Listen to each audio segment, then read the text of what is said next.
आज हम total internal reflection को प्रैक्टिकली समझेंगे। जो ऑप्टिकल फाइबर केबल आती ना, वो भी इसी सिद्धांत पे काम करती है। देखो भैया, ये लेज़र लाइट है, देखो ये दिख रहा होगा कि ये सीधा चमक रही है। देखो मैं कैमरे में भी दिखा सकता हूँ, ये देखो ये सीधी चमक रही है। जब मैं इसमें ऑप्टिकल फाइबर केबल को लगाऊंगा तो देखना, अब जो है ना लाइट इसमें से ट्रांसफ़र होने लगी। ये देखो, ये दिखाई दे रही है, मैं इसको कहीं भी मूव कर सकता हूँ।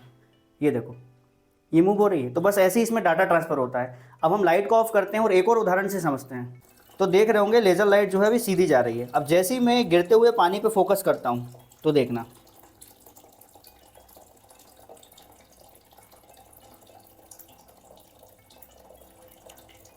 तो देख रहे हो ये लेज़र लाइट जो है इस गिरते हुए पानी के साथ बेंड हो गई और नीचे जाने लगी।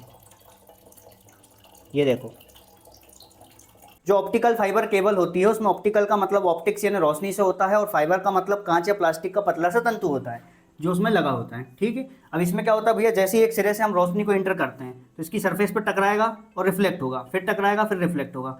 तो कुछ इस प्रकार क्या होगा, उसके अंदर चलता जाएगा और एक सिरे से दूसरे सिरे तक निकल जाएगा, और कुछ ऐसे ही डाटा ट्रांसफर होता है। अभी जैसे मैंने आपको बॉटल में भी करके दिखाया कि पानी कैसे गिर रहा है, उसी के साथ में लेज़र लाइट बेंड हो रही है। देखो सादी सिंपल सी अगर मैं बात करूँ, ज़्यादा डिटेल में बात नहीं करूँगा, डिटेल वीडियो का लिंक मैंने नीचे लगा रखा है, जाकर के देख लेना। केवल इतना सा समझाऊंगा कि लाइट जब कोई मीडियम मतलब एक मीडियम से दूसरे मीडियम में जाता है ना, तो वो बेंड होता है। जैसे सपोज समझ लो कि एयर है, ठीक है, एयर से अगर मान लो पानी में जाएगा तो हल्का सा बेंड होगा, फिर मान लो गिलास में गया तो और थोड़ा बेंड होगा, बस बेंड होता है, इतना समझो। उसके हिसाब से देखो मैं बताता हूँ आपको। जैसे मान लो कि ये लाइट है, ये लाइट जो है ऐसा जा रहा था तो इसको जाना सीधा था, लेकिन यहाँ पे मीडियम कुछ और है, तो उसके कारण क्या हुआ, ये हल्का सा बेंड हो गया।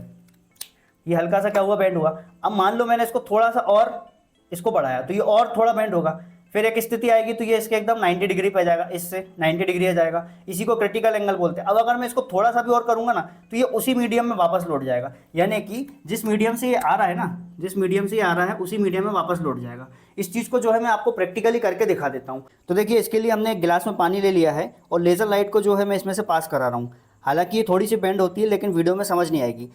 अब जैसे जैसे मैं इसका एंगल चेंज करता हूँ ना, तो देखना कि जो लेज़र लाइट है ना, ये उसी मीडियम में वापस आ जाएगी।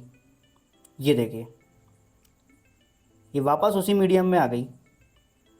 तो आई होप जानकारी अच्छी लगी होगी। अच्छी लगी तो शेयर जरूर करना, और कमेंट में इससे रिलेटेड जितने एग्जाम्पल है सभी को लिखना। और एक चीज़ और बताना, इस बॉटल में यहाँ पे होल है, मैं इसको ऊपर लेके जा रहा हूँ तो पानी नहीं गिर रहा है, लेकिन जैसे ही इसको नीचे लेके आऊँगा ना पानी गिरेगा। लेकिन ये क्यों गिरा, कमेंट में बताना।